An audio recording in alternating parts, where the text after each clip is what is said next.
My name's John Yoyogi Fortes. I'm a Northern California painter and I live in Sacramento. My middle name Yoyogi it is Japanese, but I was born in Japan. My dad was in the army stationed in Japan. I was born in a taxi cab on that street, so that's where my name came from. Um, I didn't appropriate that name till I was probably in college. I used my mother's maiden name, so I used John Servito Fortes. But I think as I grew as an artist, I also became more confident in my work and who I wanted to be as a person, so I embraced that middle name. As far as my connection with art, I kind of grew up drawing. Maybe it was to pass the time, I'm not really sure, or maybe it was because my dad was in the Army, U.S. Army, and my mom was a housewife, so when he was overseas, there really wasn't anybody there to take me around or my brothers and sisters around because my mom didn't drive. So I think that's where I kind of grew up, um, kind of connecting with art through drawing. And then as I grew up, I kept drawing, but it wasn't until I was in junior college that I realized that maybe I wanted to be an artist. And I took courses in studio art, and from there I just kept painting and got into shows and into museums, and basically here I am today.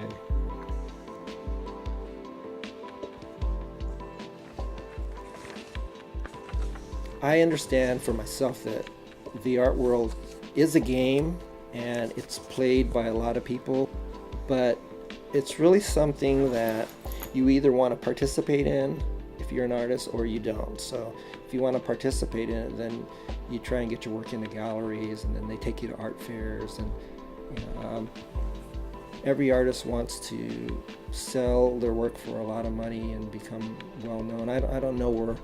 I'd have to think about where I really want to be. I do want to have my work seen by people, but I also have a responsibility that if it's seen, that I know what I'm talking about. When people come to me and say, "What are you doing?" and "What's this? What's this all about?" I've used other mediums besides paint, and I'm always drawn back to the act of painting and the scale that I paint in, because I paint pretty big, and the reason for that is it's a very physical size, and when you're painting a piece that big, it's easy for myself to get kind of absorbed into the work versus being at a desk doing something smaller.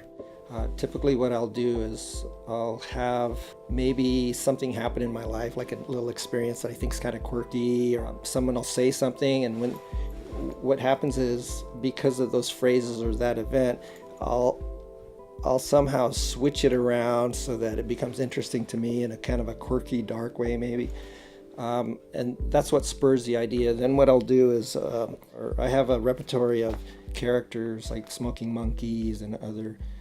I have this character called a Philbilly. I'll put him in the painting. It doesn't necessarily mean that the things that I'm putting in at that time will remain in the painting, but it's a way for me to kind of communicate with the piece visually.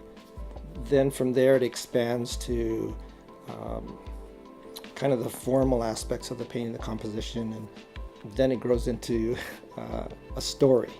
So once these images start to develop around the painting, I kind of create this story in my head that still is based in the initial idea, and then I kind of work towards that, and then it completes itself. The image of the smoking monkey came from a period where I was doing paintings based on Filipino culture. Part of that was painting about my grandmother and family and the idea of memory, and then my dad had Alzheimer's, so I created paintings based around the idea of him having Alzheimer's, and these symbols came into the artwork, like the water buffalo.